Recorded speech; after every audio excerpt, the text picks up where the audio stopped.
Cheguei a 1940. Aí você, calma aí.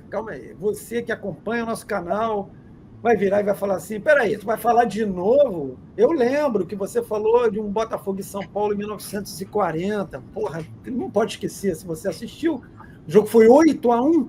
Pô, primeiro confronto entre os dois, primeiro confronto entre São Paulo e Botafogo, 8-1 no Estádio das Laranjeiras. Mas não vou falar sobre esse jogo não, bonitão. Vou falar de outro jogo, também em 1940. Pô, cara, que falta de criatividade, hein? Tem duas historinhas aí, meu amigo. Primeiro é o seguinte, por que eu vou falar sobre esse jogo? E vou falar muito rápido, tá?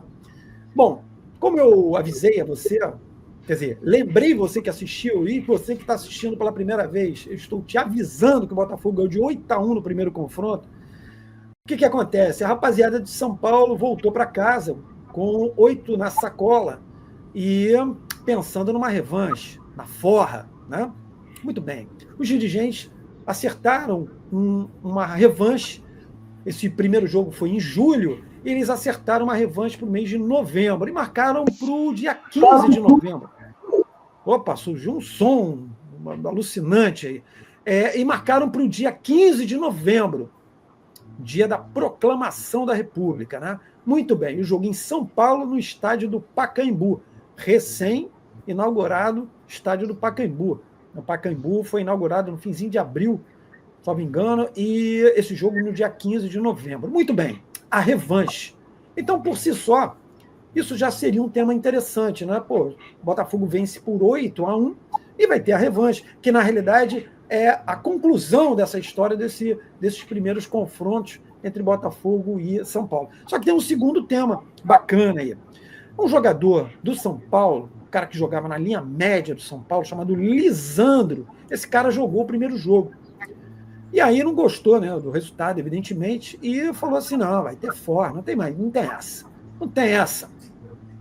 E aí, um jornal do Rio publicou, antes do jogo, que o Lisandro encontrou um torcedor, eles colocam assim, um veterano alvinegro, né, que pode ser um torcedor, pode ser um dirigente, sei lá, e o cara fez uma brincadeira e falou, olha, nós vamos dar a forra, agora vai ter a forra, 8-1 e tal, e babá, e o cara duvidou.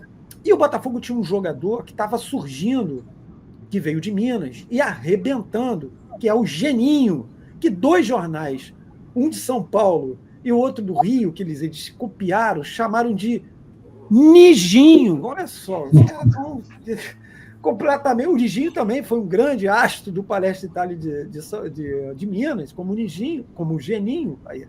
Mas beleza, só trocaram as consoantes de lugar.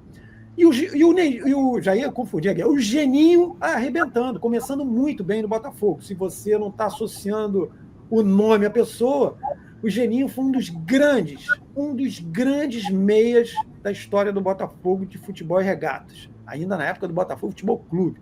Muito bem. E o cara virou e falou assim, não tem esse negócio de Geninho não vai fazer nada. Não só disse que o Geninho não ia fazer gol, falou que não ia fazer nada no jogo. Guardou essa informação? Beleza. Botafogo e São Paulo foram para o estádio do Pacaembu, um público muito legal. Por coincidência, o árbitro era o mesmo, Heitor Marcelino, que foi um grande jogador do futebol paulista brasileiro, do Corinthians, arrebentou. Beleza. Os dois times devidamente postados, e o Botafogo, eu vou rapidamente aqui mencionar o time do Botafogo. Em relação ao primeiro jogo, o Aimoré estava de volta, né? Aimoré Moreira, que eu já falei aqui, grande goleiro, excelente goleiro do Botafogo. A linha de zagueiros, os fullbacks, tinha uma estreia. O Borges, que eu já falei do Borges aqui, Antônio Ferreira Borges, um cara que veio do Curitiba, o Botafogo contratou, porque o Botafogo ele fez uma excursão, iniciozinho de 41, no episódio passado eu falei até 40, porque era na fusão, 40 por 41, e o Borges foi contratado, ia ser testado nessa excursão.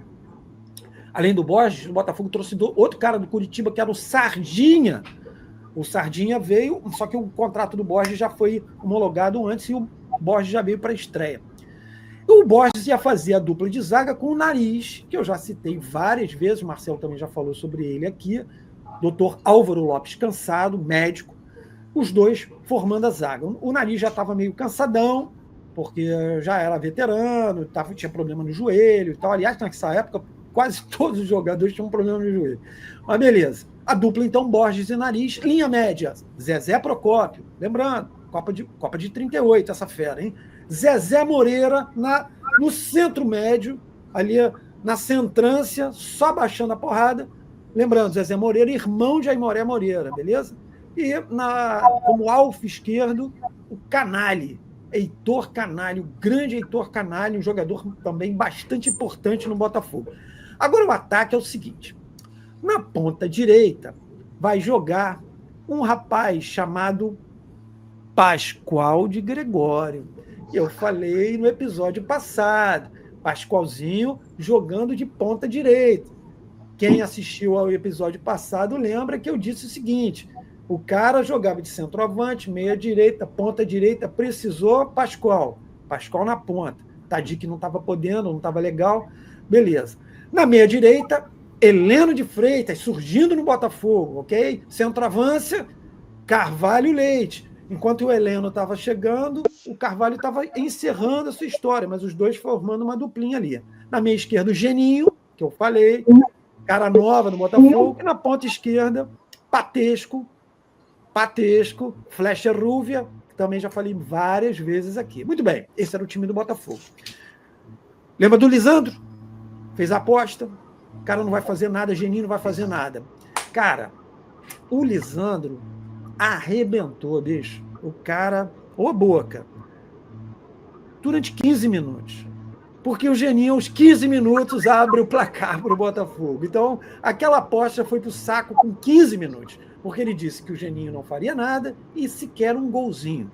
Geninho abre os trabalhos aos 15 minutos, Botafogo 1-0. Acaba o primeiro tempo. Lembra que esse jogo era uma forra, né? Foi 8-1, só lembrando, 8-1 o primeiro jogo. Bom, no segundo tempo, o time do São Paulo vem com tudo e empata os dois. E médio. Eu disse E médio, não é remédio, aquilo que você vai buscar na farmácia, não. E médio com H. O E médio empata o jogo aos 2 minutos. Jogadores do São Paulo comemorando. Heitor Marcelino mandou botar no centro, apitou, deu a saída, meteram a bola na esquerda e Patesco 2-1. Aos 3. Os caras estavam comemorando, tinha torcedor lá no Pacaembu, o cara comemorando com lenço, com tal. Quando olhou, tá uma bolinha dentro do gol do Pedrosa. O goleiro de São Paulo era o Roberto Gomes Pedrosa, hein?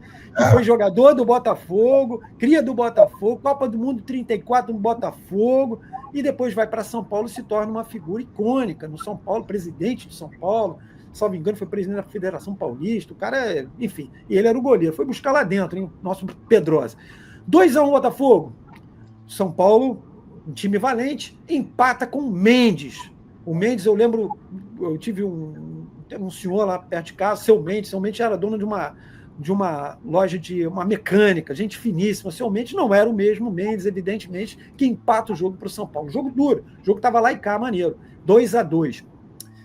Mas aí, meu amigo, 2-2, meteram eu falei, o Patesco fez o segundo, mas você lembra do ponta-direita do Botafogo? O ponta-direita do Botafogo era um cara chamado Pascoal, que tinha um hábito, uma mania de fazer gol. Pascoal, 3-2 aos 26 minutos. Pascoal tinha 1,64 m. Lançaram a bola na área, ele creu de cabeça. 3-2 Botafogo. A partir daí, meu amor, acabou. Botafogo começa a tomar conta. Um jornal de São Paulo diz que o São Paulo cansou, né? Cansou de correr atrás, né? Enfim, mas 4-2, Patesco faz o quarto gol aos 30 minutos. E aí, o primeiro jogo terminou 8-1 e o São Paulo tinha montado essa tentativa de forra. 4-2, com 2 gols de Patesco, 1 gol de Geninho e 1 de Pascoal. Pascoal falou assim, peraí, o Pascoal era aquele cara que fez 11 hat-tricks. Pô, vai ficar com umzinho só? Aos 43, Pascoal de Gregório disse, negativo, meu garoto, eu quero mais um, eu tenho fome. E faz o 5º gol do Botafogo. Então, a forra do Botafogo aliás, a forra que o São Paulo pretendia dar pelos 8-1 no Rio de Janeiro, do jogo realizado em julho, a forra não deu muito certo. 5-2 Botafogo no segundo confronto entre ambos. Ou seja, se pela matemática aplicada, você vai somar 13 gols contra 3. E o nosso Lisandro dançou na aposta, garotão. O jornal não diz o que ele fez e de quanto foi a aposta.